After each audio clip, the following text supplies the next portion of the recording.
Баршаларыңызға сәлем, сіздермен бірге Ақбота. Бүгін тағы да керемет рецепттермен бөлісемін. Бір ғана видеода екі түрлі салаттың рецебі болады. Менімен соңына дейін бірге болыңыздар. Бізге қажетті заттар: тауық еті, жаңғақ, қияр, тәтті бұрыш, салат жапырағы және кукуруза. Және осындай бос ыдысымызды алып, барлық заттарды жіңішке етіп турайтын боламыз. Туралған тауық етінің үстіне 2 сарымсағымызды үккіштен өткізетін боламыз. Және тәтті бұрышымызды да жіңішке етіп тураймыз.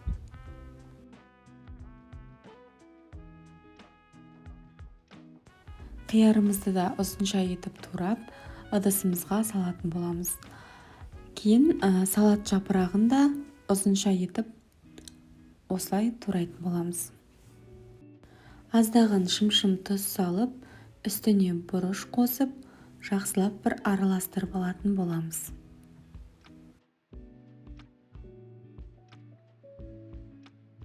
Және грек жаңғағын осылай үгітіп қолымызбен салатын боламыз. Майымызды қыздырып алып, осының үстіне құятын боламыз. Және жақсылап араластырамыз. Біздің салатымыз осымен дайын болады. Қазір тарелкаға салып әрлейтін боламыз ары қарай.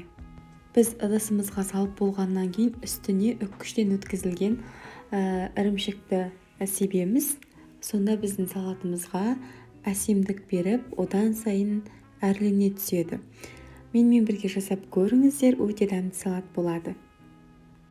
Ал енді екінші салатымызға кірісетін болсақ, құрамы өте жеңіл, жеуге өте дәмді салат.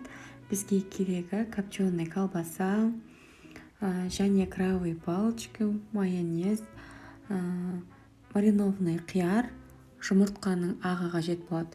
Осы 4 құрамнан тұратын салат өте құрамы қарапайым. Үйде жасап көріңіздер. Осылай барлығын жіңішке етіп, шырпыдай етіп турап аламыз. Және майонезбен араластыратын боламыз.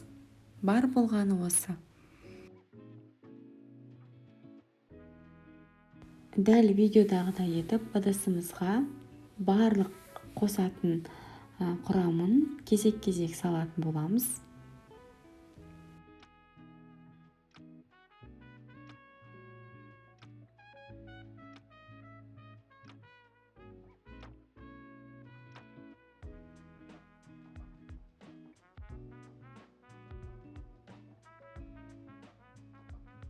Үстіне майонез қосып, қатты езіп алмай араластырамыз. Астын үстіне көтеріп, жақсылап араластырамыз. Ал енді ыдысымызға салып, қалауыңызша әрлеп сәндеуіңізге болады. Мен кішкене осындай көк шөппен әрлеп қойдым. Осының өзіне де өте дәмді әрі нәзік болып көрініп тұр. Сіздер де үйде жасап көріңіздер. Менің каналыма тіркеліп, комментарий жазып отырыңыздар. Және келесі рецепті менен күтіңіздер.